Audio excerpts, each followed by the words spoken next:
Hello, and welcome to One World, One Health, where we take a look at some of the biggest problems facing our world. I'm Maggie Fox. This podcast is brought to you by the One Health Trust, with bite-sized insights into ways to help address challenges such as infectious diseases, climate change, and pollution. We take a One Health approach that recognizes that everything on this planet, the animals, plants and people, and the climate and environment are all linked. A great example of how the world is one planet is flu. It doesn't really recognize borders, and it spreads from birds to mammals to people and back again. Migrating wild birds carry the virus with them and often spread it to domestic poultry flocks. People raising animals catch it and can spread it to other people. One of the most worrying strains of flu is H5N1 avian influenza, first detected in China in 1996. It spread across the world and infected millions of domestic chickens and other poultry. As a result, hundreds of millions of domestic birds have been killed to try to stop the spread.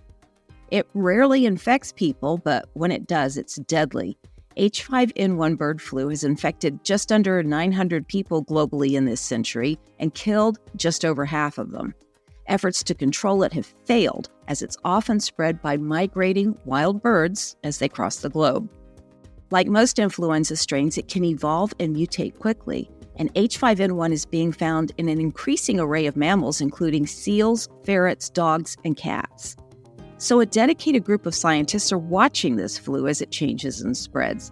In this episode, we're chatting with Dr. Vijaykrishna Dhanasekaran, head of the Pathogen Evolution Lab and an associate professor at the Hong Kong University School of Public Health.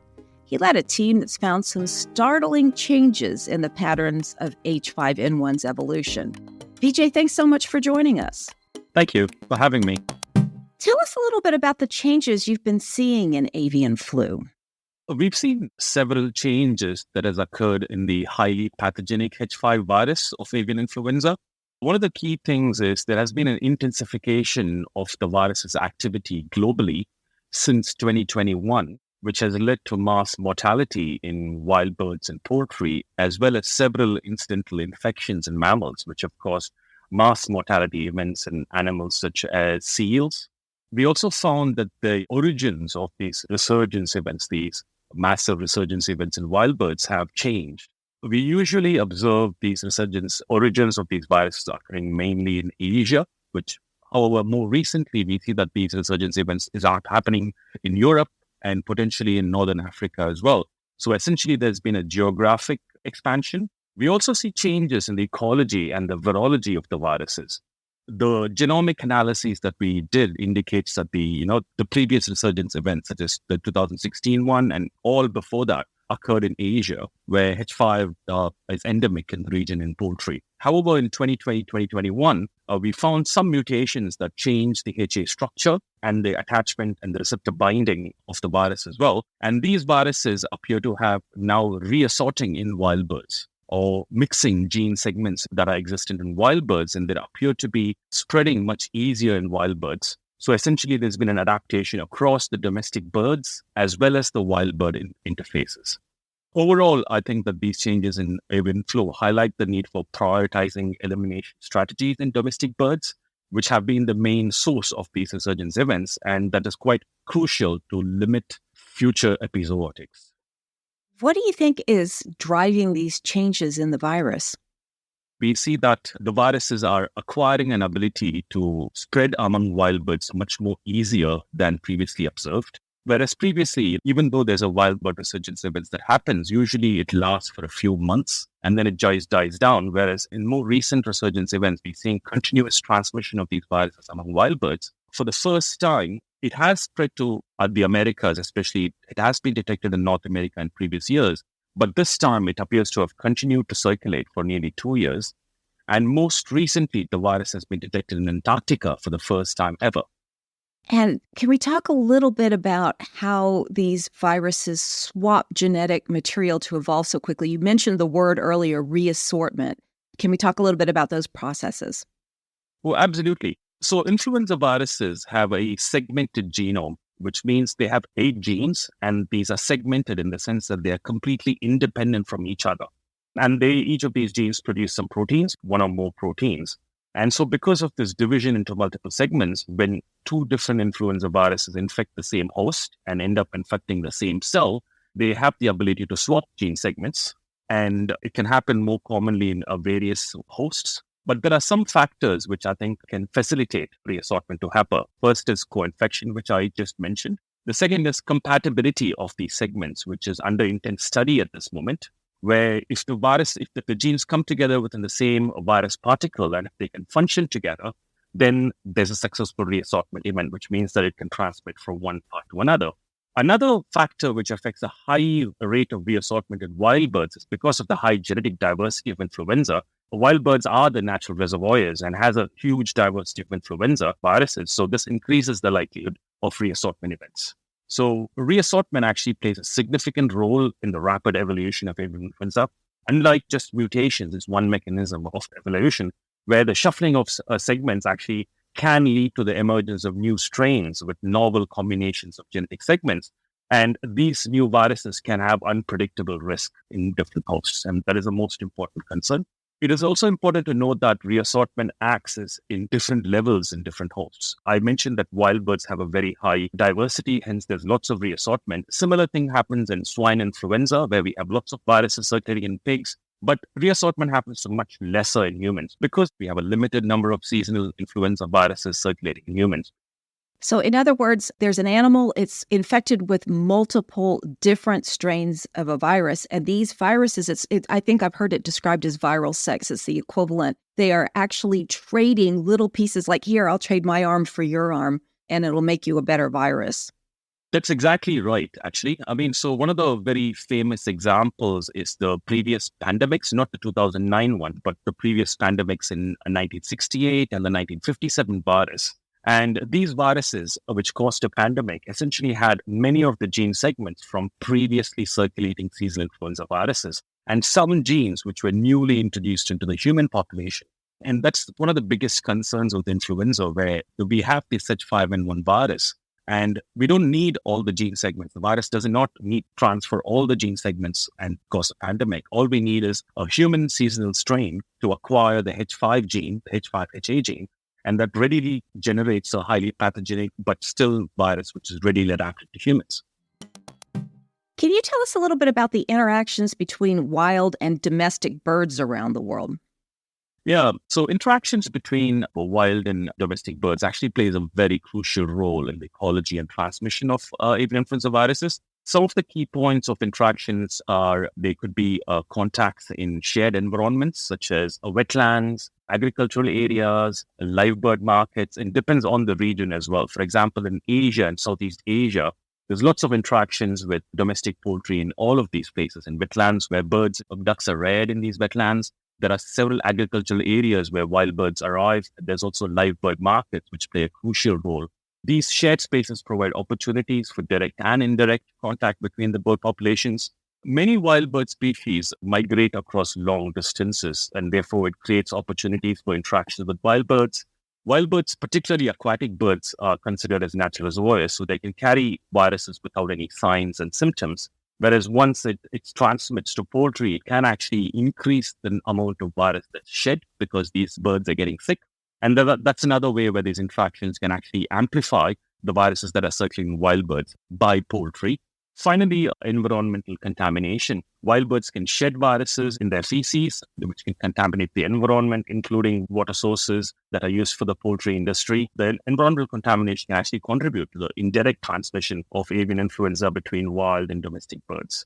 So therefore, taking all this into consideration, understanding and monitoring the interaction between these birds is important for airway surveillance and control. And by studying these interactions, we can actually develop better control strategies. You mentioned that H5N1 had recently been found in Antarctica for the first time. So how did the wild birds carry it there? They fly there and I guess they're pooping, right, is what you're saying? Absolutely. Most of the transmission in birds happens via the water, the gut. Because viruses are infecting primarily the gut of these birds. And it's a gastro infection in these birds. And they basically are shed by their feces and they can actually get infected when the other birds can consume this water. Asia's always been the traditional hotspot for avian influenza emergence for various reasons that you've mentioned, but now you said you're seeing Europe playing a bigger role? That's right. Our study really suggests that Europe is actually playing a bigger role in the emergence and spread of these viruses, particularly the highly pathogenic H5N1 virus. Asia was traditionally considered a hotspot for avian influenza emergence, and we show a shift in the epicenter of H5 viruses beyond Asia. And this has actually led to this because of the increasing persistence in wild birds. And we have also found that these viruses have evolved to reassortment in wild birds in Europe and still undergo further reassortment in these viruses. So we actually have pinpointed potentially mid to Eastern Europe region where these viruses could have potentially emerged. And we exactly couldn't pinpoint the host in Europe yet, but we think that it could have been a mix between domestic and wild birds. So we can't pinpoint what's happening in Europe that's helping the virus evolve better there. That's right. So Europe arguably has one of the best avian influenza virus surveillance, but it is targeted towards certain countries who do a much better job than other countries in Europe. Especially, I think the avian influenza surveillance is much lower in Eastern European countries where I don't think we continually monitor H5N1 viruses or other viruses in these poultry systems. And the evolution or the emergence of these latest H5N1 virus, which caused this huge resurgence event, happened really quickly. And it's only after the resurgence events happen, people start collecting these samples over time. So we can't really quite distinguish exactly how much of the interaction is happening between wild birds and domestic birds. And just like what I mentioned previously, that is an active study which is undergoing at this moment. And I think we should have a much better idea in the near future. So what do your findings mean for agencies that are trying to control the spread of avian influenza? I can think of several implications for agencies, actually, and organizations involved in controlling it. First is enhancing surveillance. Our study clearly emphasizes the need for enhanced surveillance efforts, not only in traditional hotspots such as in Asia, but also in other regions, including Europe and Northern Africa, many other regions now that the virus is spreading globally. It also shows that we need international cooperation, given the global nature of the virus's spread. We also think that we need more targeted control measures rather than the current control measures are aimed to minimize the mortality burden in the poultry industry mainly, rather than an elimination focus of removing the virus completely. So we have evidence from Hong Kong, for example, and some other Southeast Asian countries as well, where they use vaccination plus various other measures to actually eliminate the highly pathogenic avian influenza virus, and those things must be adopted quite readily. We also need some sort of research and development into making the vaccines much better, more potent vaccines, which can actually limit transmission rather than just reduce mortality of the virus. And we also, of course, need a risk communication, effective risk communication based on which is underpinned with the surveillance. Are you seeing any greater risk for people in these changes that you're observing in the virus? Okay, so the avian influenza, it does pose a potential risk to human health, especially the highly pathogenic avian influenza viruses. And the risk for people mainly arises through close contact with infected birds, particularly in situations where biosecurity measures are really lacking or very low. And people, working in markets, live bird markets and poultry industry who are very close contact with these birds. However, it's important to note that human-to-human transmission of avian influenza viruses is quite rare. And it's typically just limited to very close contacts. And it's been extremely rare. And there's no evidence or there's no sustained human-to-human transmission of avian influenza viruses yet. However, because of the potential to undergo genetic changes leading to increased transmissibility in humans, I think the risk of the reassortment and a potentially pandemic virus emerging is always there. Vijay, thank you so much for joining us and explaining all this to us. Well, thank you so much for having me. Listeners, thank you for joining us too. If you enjoyed this podcast, please share it. You can learn more about this podcast and other important topics at onehealthtrust.org. And let us know what else you'd like to hear about at OWOH@onehealthtrust.org. Until next time. Thank you for listening to One World, One Health, brought to you by the One Health Trust. I'm Ramanan Lakshminarayan, founder and president of the One Health Trust. You can subscribe to One World, One Health on Spotify, Apple Podcasts, or wherever you listen to podcasts. Follow us on social media at One Health Trust, one word, for updates on One World, One Health and the latest in research on One Health issues like drug resistance, disease spillovers, and the social determinants of health. Finally, please do consider donating to the One Health Trust to support this podcast and other initiatives and research that help us promote health and well-being worldwide. Until next time.